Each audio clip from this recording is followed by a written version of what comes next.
One of the most influential thinkers about spiritual formation in our time is John Mark Comer. I had the great privilege of having him as a guest on Good Faith. I asked him to think about where most Christians are spiritually, and then pick out what he believes are the most important spiritual practices for them to adopt. When he answered, he chose one particular practice that wasn't exactly what I expected. He chose Sabbath rest. This is how he defines Sabbath. Marva Dawn wrote beautifully about Sabbath. This is my adaptation, not a direct pull from her.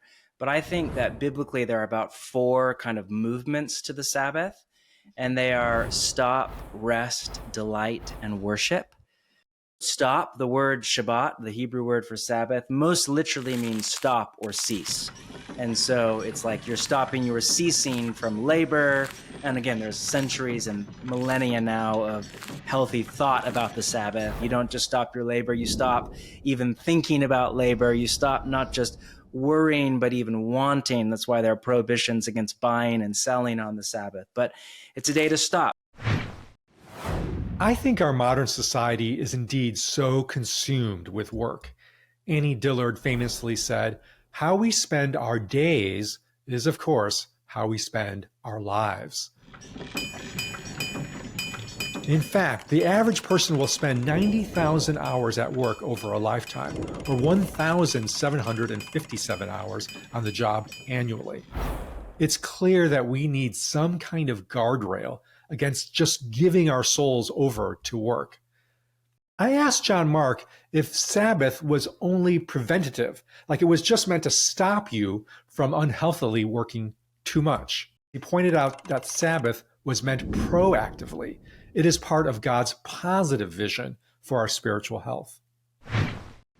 Sabbath is a day for celebration. It is a day of delight. It's the 7th day. It's joy. It's feasting. It's communal. But Sabbath is designed to be a communal practice. It's actually an act of social justice biblically, where all get this day of rest, including your servants and even the animals, environmental care. It's fascinating to consider the connection between Sabbath and care of creation. I've never thought of that connection, but, well, it makes sense. Just as if we are working ourselves relentlessly to a state of unhealth, we are at the same time working the earth to a state of unhealth.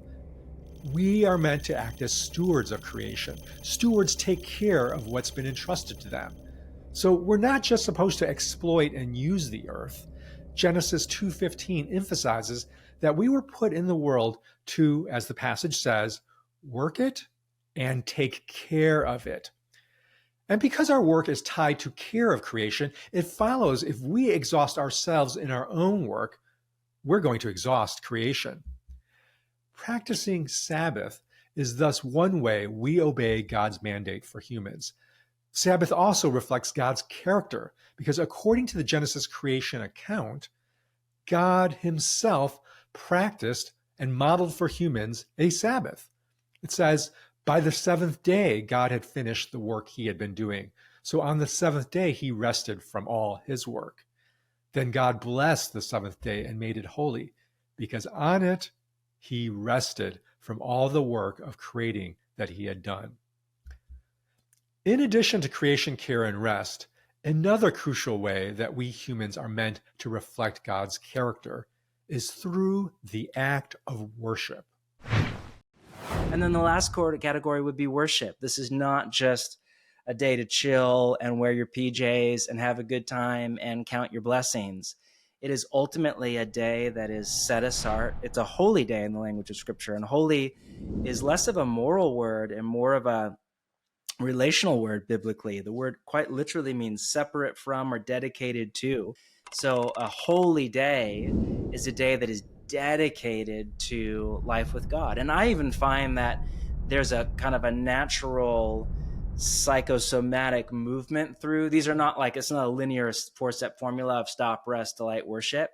But I experience the Sabbath that way. First, it just feels like stopping, almost like crashing and my nervous system coming down.